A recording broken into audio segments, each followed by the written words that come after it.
The Marvel Cinematic Universe really did start off with a bang. They had 6 movies, and in the 6th movie they had a climax that truly felt like a finale to a season of television rather than a messy and glorified film crossover that it was. So it's only logical that they would decide to keep going after that, but I guess the only question on their mind had to have been, what now?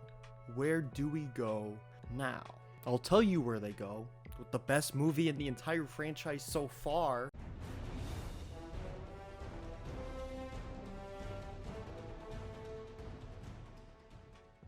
After the Avengers, Marvel decided to go back to where it all started. Iron Man. And just like the first Iron Man movie, this third and final installment in the trilogy is one of the most consistently enjoyable films in the entire franchise. This is a hot take, but it's also my favorite Iron Man movie and my favorite solo Avengers movie. I truly love how this film handles the character of Tony Stark. It's a wonderful change for the character, and Robert Downey Jr. delivers a fantastic performance alongside it. The movie is focused so much on Tony and less on the Iron Man persona, and I really love it. The whole thing just feels so genuine and so touching to me. It really deals with the idea of Tony having anxiety after the events of the Avengers, and I love that.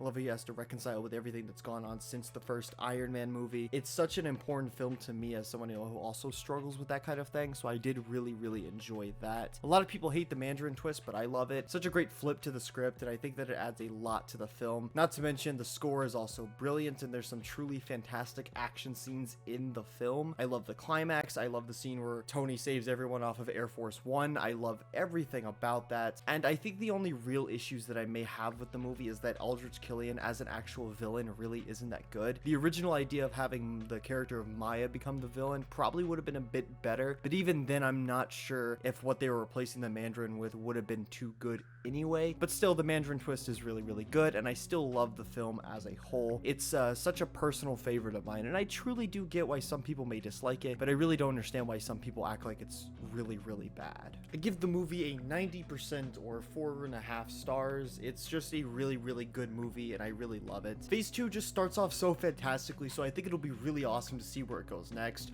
Hopefully the next installment is just as good as Iron Man 3. Oh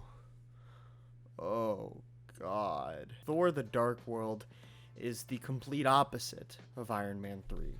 It is completely devoid of any personality, and it does nothing interesting for the character. None of the acting is very good, the soundtrack sucks, and the visuals are boring. This is my least favorite solo Avengers movie, and the single worst MCU movie up until this very point. The villain is abysmal, the story is uninteresting, and the use of an Infinity Stone absolutely sucks. I hate the romance. I think Loki's fun for about a few minutes, but the only good scene is the funeral scene, and I would much like to go home now. 1 star, 3 out of 10. Damn, the MCU Phase 2 feels like my upload schedule.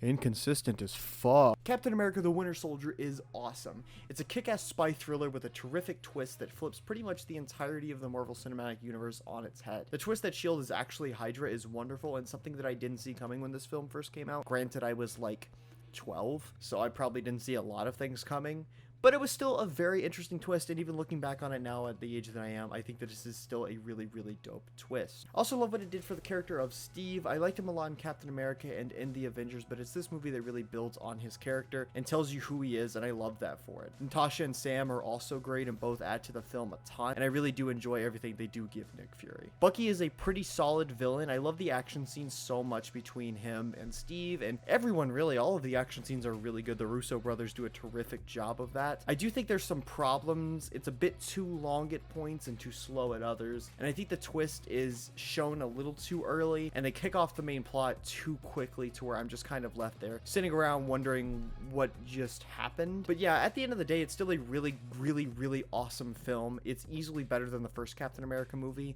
and I think that I could easily come back to it and watch it time and time again. It's a nice spy thriller, and I think I could easily bump this up my score over time, but as of right now, I'm going to go ahead and give it an 87% probably. 4 stars, movie maybe closer to 4.5 than 4 stars, but still a really awesome time, and I'm glad that the Phase 2 was able to get back on track after Thor: The Dark World, and we're getting some really awesome films.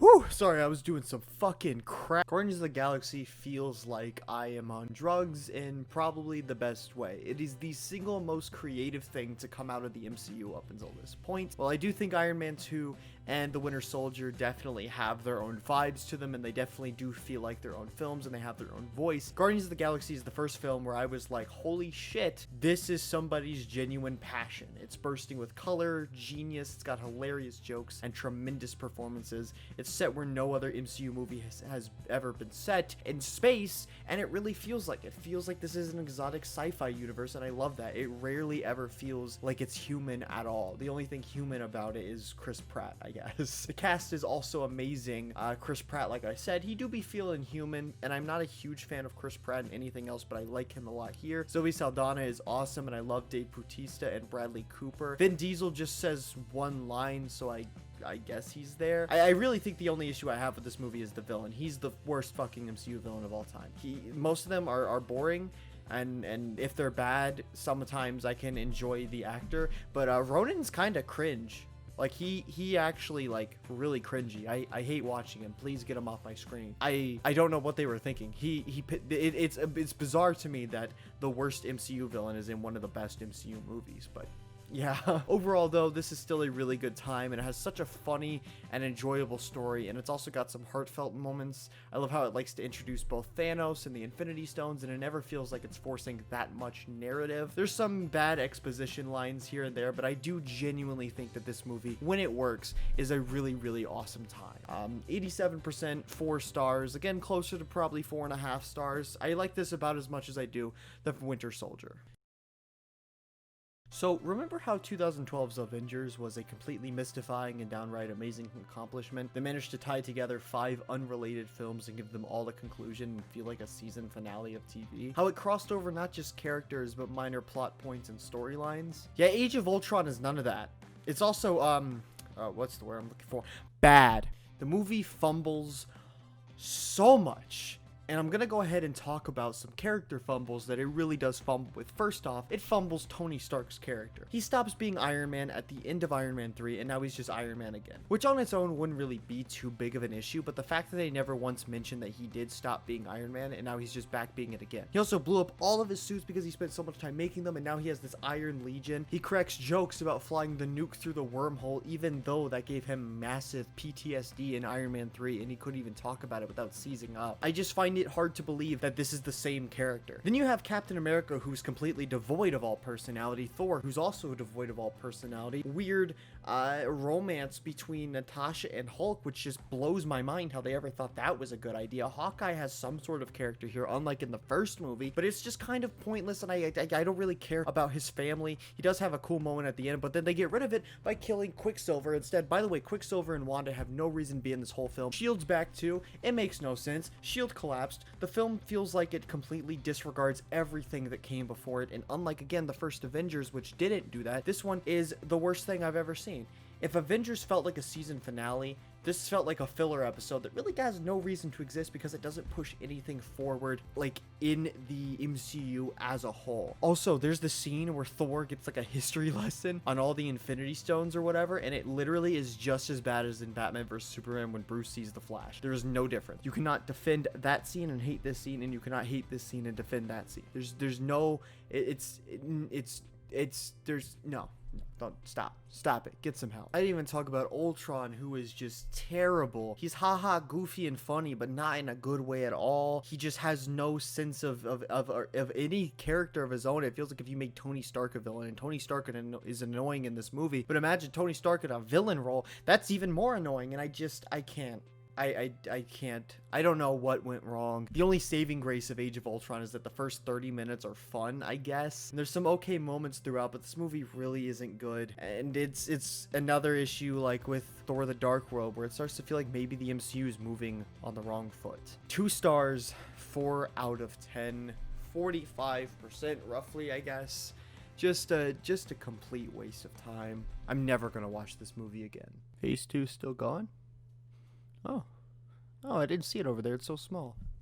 Usually the MCU ends a phase with an Avengers movie and not a solo film, but oh well. Guess that's what we're doing now, and Ant-Man is a movie that nobody really expected out of the MCU. It's a really mind-boggling and mind-bending insane film that breaks the mold of the MCU, and it's really fucking awesome. It's directed by Edgar Wright. Oh, never mind. It was directed by Peyton Reed of Bring It On fame. I retract everything I just said. Ant-Man is utterly fine. It's a film with a lot of enjoyable aspects, to be sure, but nothing it does is really amazing. I really do like that it's a down-to-earth film, and I love that the final fight takes place in something as mundane as a child's bedroom, and I really like Scott as a character, but it's just such a bland and by-the-numbers MCU film that I can't really care too much about it. It does have cool moments, but it never lives up to its potential that it could be a really, really fun film. It's a solid family film, and I genuinely think if you'd given it to Edgar Wright like it was supposed to, it'd be a really, really awesome movie, but as of now, it's just an okay film that's got some nice family moments, and I'm sure that your mom and dad will probably really like this movie. But for me, 3 stars, 6 out of 10, 60%. The Marvel Cinematic Universe definitely went through some growing pains in its second phase. It managed to come out with some really, really great films like Iron Man 3, Guardians of the Galaxy, The Winter Soldier, but it also managed a lot of misses and some downright bad movies that I don't think should be excused just because they're Marvel films. If the franchise had continued on like this, we probably would have ended up with something that nobody really thinks back on anymore and just looks at as, yeah, they did an Avengers movie, and then the movies that came afterwards got really bad. It just really doesn't help that the last 2 installments of this phase are a really bad Avengers movie and then an okay movie about Ant-Man. It's just kind of sad to see them squander everything they had in phase 1 with a very mediocre and messy and consistent phase 2. But I guess that's how Marvel maintained, or at least tried to maintain, a universe. Join me next time when I talk about the best parts of the MCU Phase 3.